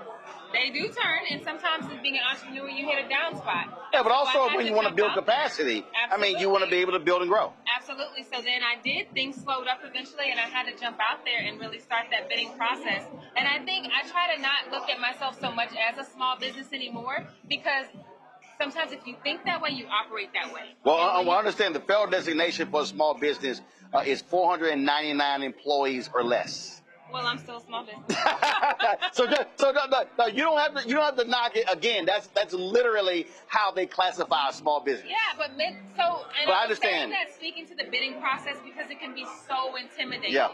And you know, general contractors, you have bonding that you have to consider, and it's like, well, what's your bonding capacity? And a lot of companies are like, well, we can't get bonded. Well, you got bonding capacity. One of the things that jumps out that is real is also the fact that when you're dealing with governmental entities, you have to float your business. Absolutely. A lot of them are paying net 180, and so you're talking about you're going to carry your business for half a year before you get paid, and that's always another issue, which is why one of the things that Maynard Jackson did in Atlanta, what he did was he said to banks, we're going to put our money into these banks, and what you need to be doing is providing lines of credit to these folks who who get city contracts. Absolutely. I've been doing a lot of work recently. I don't know if you've seen, but I'm doing a lot of work with Prairie View A&M.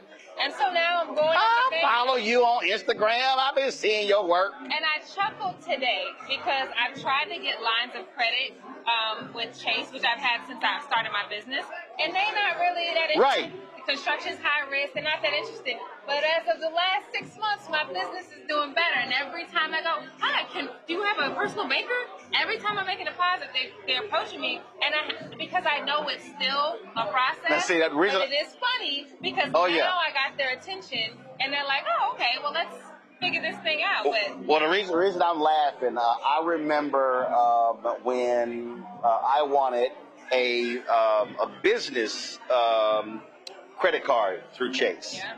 And had about $250,000 in the bank, and we got denied. And I went, oh, okay.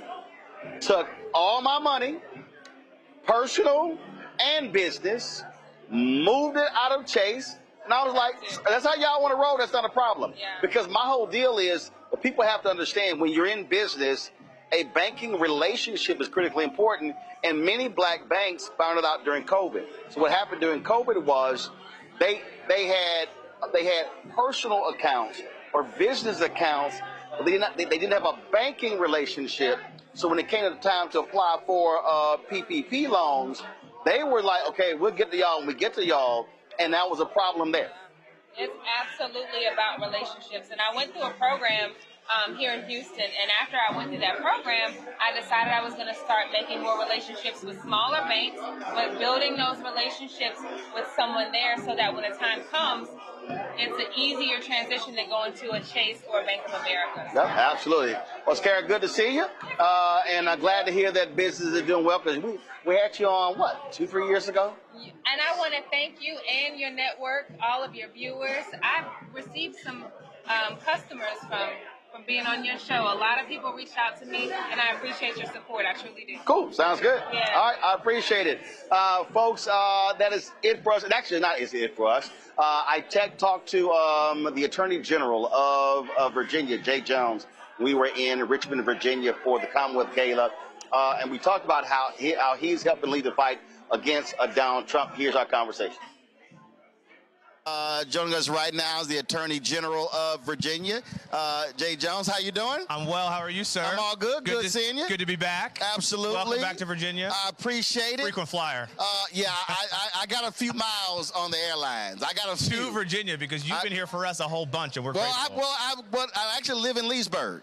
There you go. So I'm still registered to vote in Texas. Okay, that's why I thought you were. Yeah, I'm still registered to vote there. That's my homestead. I live here, so but yeah, I got. Matter of fact, if I had to add it up, I think I got 3.1 million miles on 3 airlines. So I got a few. I gotta start flying with you. I got a few. It's been what?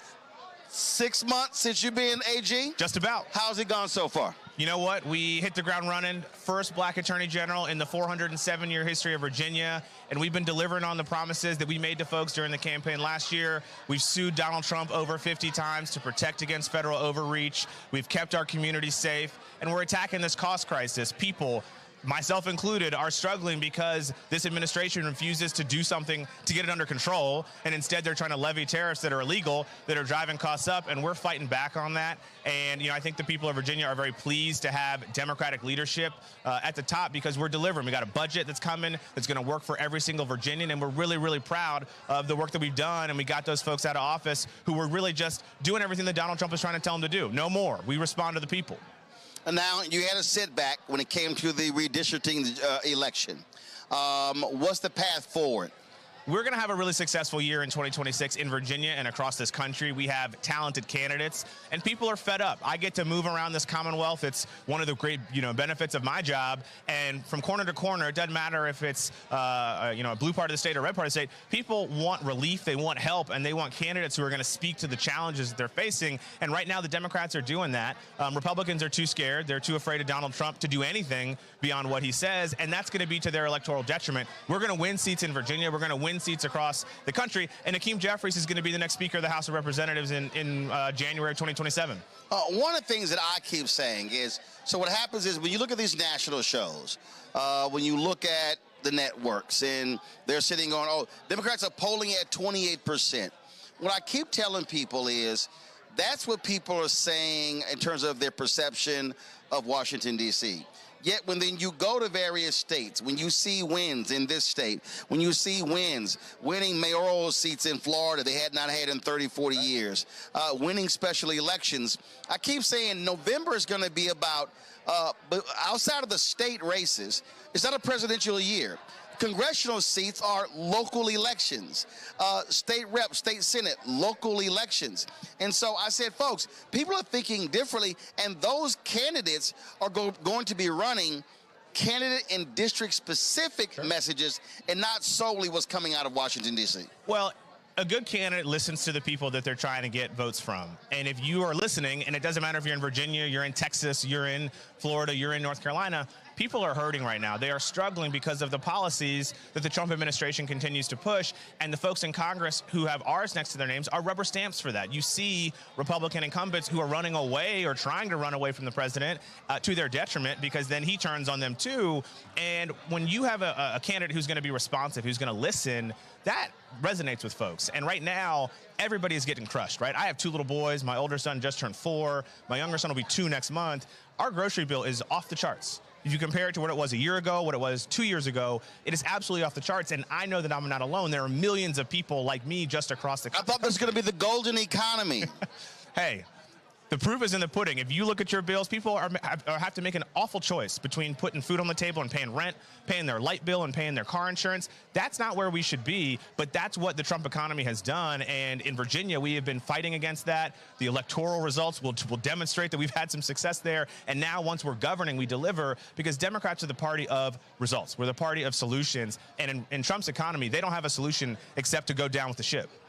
One of the things that I spoke earlier today to a group of pastors, and I said to them at a town hall, it was in Triangle, Virginia. That's where my in-laws live. Okay. It was at Mount Zion. Oh, yeah. And what I said to them is, we need to understand that this administration in D.C. and on the state level, there's an absolute, in today's Republican Party, an anti-black agenda. And there's no other place than what we're seeing in the area of civil rights and law. They want to destroy that civil rights infrastructure. And you've got an extreme court that's standing with them. And I really need, so as somebody who's the Attorney General, explain to people why this is so huge when they have this extreme court making these decisions that could very well lock these rulings in place for 30, 40, 50, 100 years. Well, you know, when I think about it, the work that we've done since January, we've sued the president a lot, but we've had victories. Myself and our Democratic coalition, we've beaten the president on several occasions, in particular when it comes to tariffs. And so I know that this is a moment when people feel dejected, they feel disheartened, they feel broken down. And I would just say, look, to the black community, right? Think about where we've come from. We had our ancestors brave the Middle Passage, slavery, Jim Crow, black code, segregation, and they never gave up. And they never lost sight of that ultimate goal, which was full equality and power. And we've gotten there. And it feels like you're rolling a rock up a hill and it falls back down on you. But where we are now is light years ahead of where we were, and it's on us right at this moment to step up and fight back. And that's why I think the courts are such a powerful mechanism to do that. We're going to have more black people elected to office at every level come November, which I think is powerful. You think about the Black Caucus here in Virginia in the legislature, 36 members, the first black attorney general, the leadership in the General Assembly are black people. Virginia sets the model for how things should be and where we can go. And so in my office, we have fully staffed up our Office of Civil Rights so that we can protect people here in Virginia. When the federal government doesn't want to do their job, I will happily step in and protect my citizens, and people across the country are looking to their attorneys general to lead in that same way. And I can say that the Democrats have delivered on that too. Well, that's one of the reasons why I've explained to a lot of people why we cannot ignore these statewide races in down ballot, because you might have this chaotic, insane federal Department of Justice, but when you have, frankly, black Democrats who are attorneys general, now all of a sudden that changes the game. And so just like people didn't understand the power of a Secretary of State until Bush v. Gore in 2000. Folks are like, Secretary of State, I don't know what they do. They're a secretary. They learn in Bush v. Gore who the Secretary of State matters. These statewide races are really important, and it could be a Secretary of State, it could be Attorney General, it can be your treasurer, it can be your chief finance, whatever you call these offices.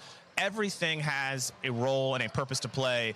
In the era of Donald Trump, when they are taking, massive steps to expand their power through the presidency, and we have to fight back. Right now, it's on states to step up and to fight and protect and defend, and we're doing that. And that's why I'm so optimistic about our ability to take back seats in Congress so that we can have the other branch be a check on the president, because right now, attorneys general, we have been the ones holding the line to keep democracy from breaking, right? We are in a very deep bend. The founders designed the system to ebb and flow and to withstand, but we've never been closer to the brink, and it's attorneys general who have done that job, and I'm proud to stand with my other 23 Democratic colleagues to do that, and we need to get Congress back so that we can get some help.